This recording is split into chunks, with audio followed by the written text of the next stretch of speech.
उपराज्यपाल श्रीमान मनोज सिन्हा जी, यहीं से भारत सरकार में मेरे साथी मंत्री डॉक्टर जितेंद्र सिंह जी, भारत सरकार के गृह सचिव गोविंद मोहन जी, तपन डेका जी, बीएसएफ के डीजी महोदय, उपस्थित सभी अधिकारीगण और आप सभी देश की सुरक्षा में 365 दिन 24 घंटा ड्यूटी दे रहे सभी प्रिय जवानों, आज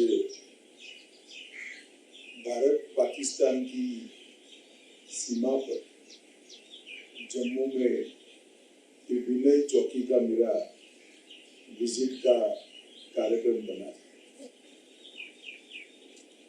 यहाँ आते हैं तब ही मालूम पड़ता है, मैंने कई बार देश के अंदरूनी हिस्सों में भी कहा है कि जब वहां जाते हैं तब ही मालूम पड़ता है कि कितनी कठिन परिस्थिति में आप लोग देश की सीमा की सुरक्षा को सुनिश्चित करते हैं। कहीं पर सहन न हो सके इतनी ठंड में, मूसलाधार बारिश में या 45 डिग्री टेम्परेचर में एक भी क्षण न भौगोलिक विषमता न मौसम की विषमता आप लोगों को आलस करने की अनुमति नहीं देती। हर एक प्रकार के मौसम में, हर एक प्रकार की भूगोल में 365 दिन 24 घंटा हर क्षण आपको न केवल चौकी पर तैनात रहना पड़ता है, आपका पूरा ध्यान दुश्मन देश कोई हरकत न करे इसकी ओर लगा रहता है। और बीएसएफ का बड़ा उज्जवल इतिहास है देश की सुरक्षा के लिए।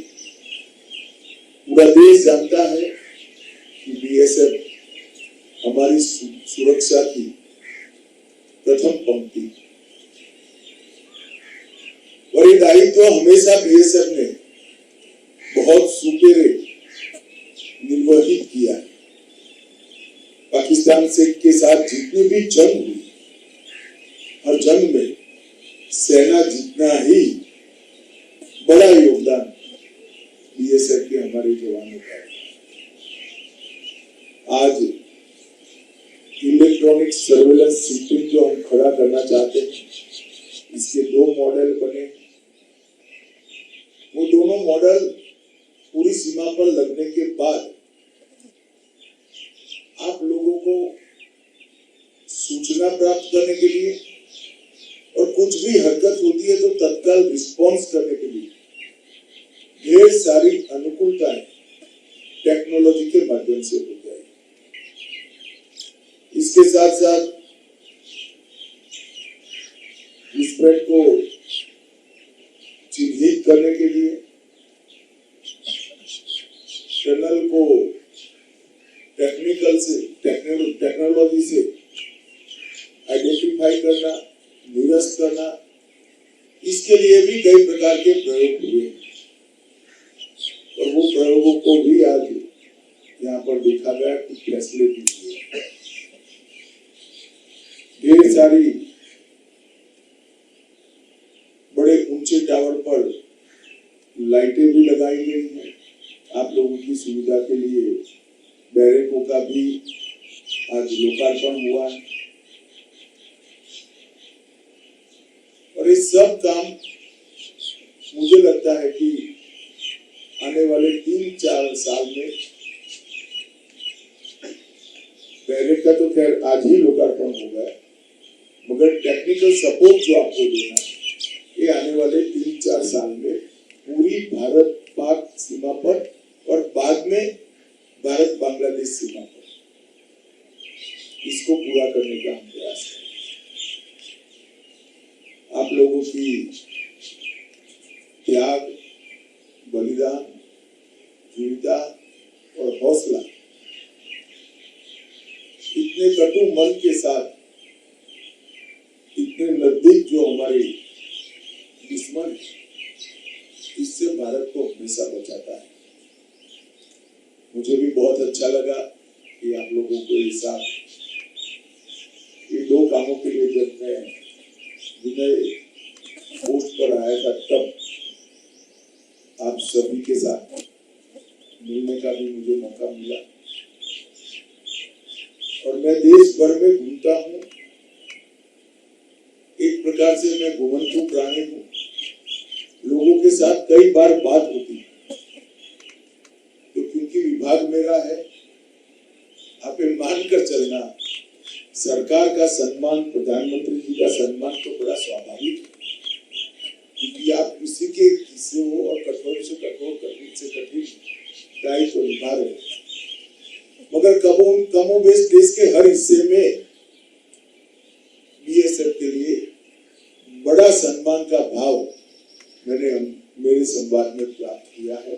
और मैं मानता हूँ आप सभी इस सम्मान के अधिकारी भी है, और उचित ही हमारी देश की जनता आपके प्रति सम्मान के भाव से देती है। आपके प्रति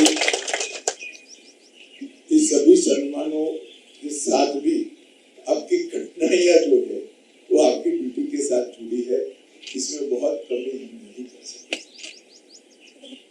क्योंकि ड्यूटी ही इस प्रकार की है, इसकी कमी करना एक हद से ज्यादा संभव है।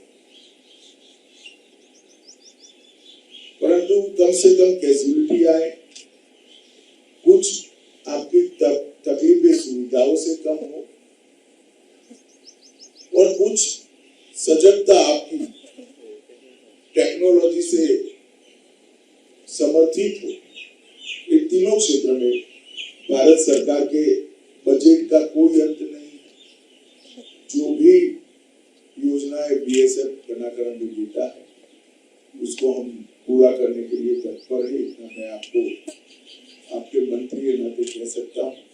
और ढेर सारे टेक्नोलॉजी के इनिशिएटिव भी छोटे मेरी गिनती में रफली बताऊं तो 26 से ज्यादा इनिशिएटिव के एक्सपेरिमेंट अभी चल रहे हैं, किस्म। इसमें ड्रोन रोधी टेक्नोलॉजी हो, टनल आइडेंटिफिकेशन की टेक्नोलॉजी हो, इलेक्ट्रॉनिक सर्वेलेंस की बात हो, आपका खाना ज्यादा पोषण युक्त बने इसके लिए हो, आपके अंदर खेल कूद की जो क्षमताएं पड़ी है इसको आगे बढ़ाने की बात है, और फिर आपके कल्याण की भी व्यवस्था। एक प्रकार से 25 से ज्यादा एक्सपेरिमेंट, 26 एक्सपेरिमेंट बिखरे अभी हो रहे हैं। और मोदी जी तीसरी बार प्रधानमंत्री बन ही गए हैं। मुझे आशा है कि अगले मार्च तक, एक साल में, इस सभी एक्सपेरिमेंट पर हम कोई न कोई निर्णय पर पहुंचेंगे, जिससे आपका एक प्रकार से बहुत सारी सुविधा आपके ड्यूटी के निर्वहन में आपको प्राप्त होगी। फिर से एक बार आप सभी का जो कठिन ड्यूटी आप लोग निभा रहे हैं, इसलिए पूरे गृह मंत्रालय की ओर से मैं आप सभी को अनंत शुभकामनाएं और बहुत धन्यवाद भी करना चाहता हूँ कि ड्यूटी जो सबसे कठिन है, इस पर आप तैनात है। सरकार, फिर से एक बार मैं आपको विश्वास दिलाना चाहता हूँ कि हर प्रकार से आपकी ड्यूटी के निर्वहन में जो तकलीफें हैं, इसको कम करने का प्रयास कर भी रही है, आगे बढ़ भी करती रहेगी। आप सभी